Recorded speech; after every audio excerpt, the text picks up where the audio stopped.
Hi, let me talk to you today about CBD. CBD is, of course, the most well-known cannabinoid.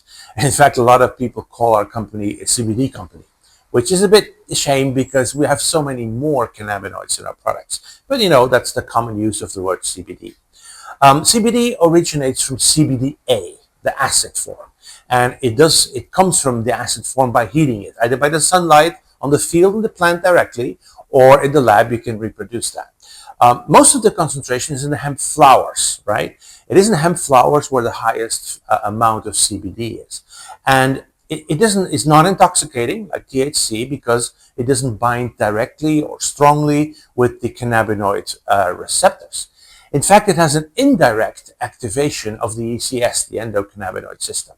And that's an interesting thing to realize. Can have direct activation by binding the receptors, or indirect. And CBD is clearly an indirect activator.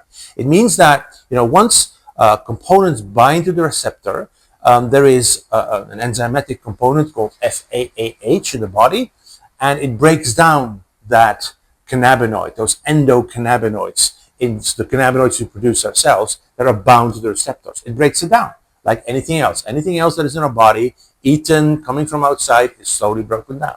Now, CBD prevents that breaking down enzyme from becoming active. And that's why it stays longer in the binding pocket of the cannabinoid receptor, that anandamide, that endocannabinoid. So CBD does that. That's how it works in our body, by activating the ECS through reduction of the effectiveness of the breakdown enzyme.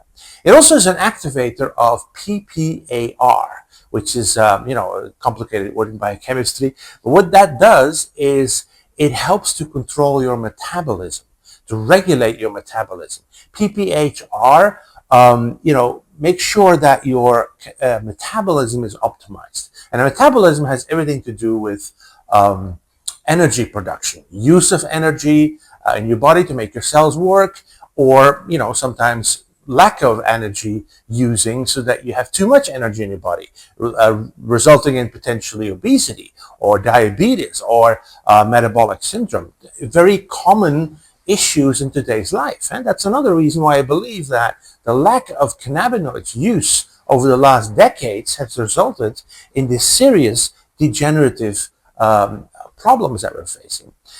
CBD is also a deactivator of TRPV1. Now, TRPV1 is another enzyme that regulates the communication between nerve cells.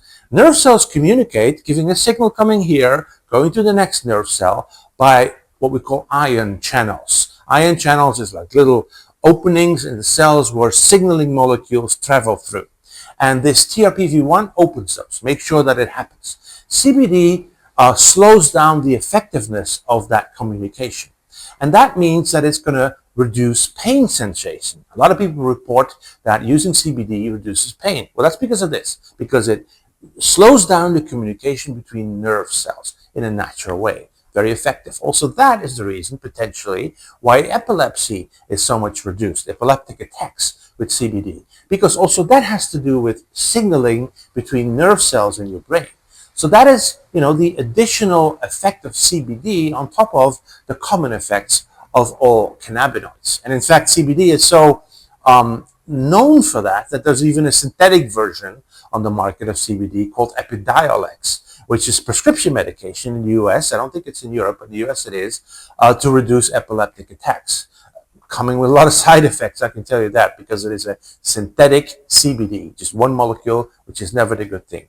Natural CBD in connection with other cannabinoids has all these benefits without the side effects. Studies have shown this. For anxiety, for example, there are many studies with CBD because it's the oldest well-known cannabinoid, so a lot of research has already been done. Use of CBD clearly reduced anxiety in a clinical study population. When public speaking. Interestingly, that's what I'm doing now, so it's good that I'm taking my CBD. Also in epilepsy, as I told you already, there's a clear reduction, much more higher than placebo when it comes to reduction of epileptic attacks. So CBD, the most well-known, the best researched, also in humans, and a very wide spectrum of effect.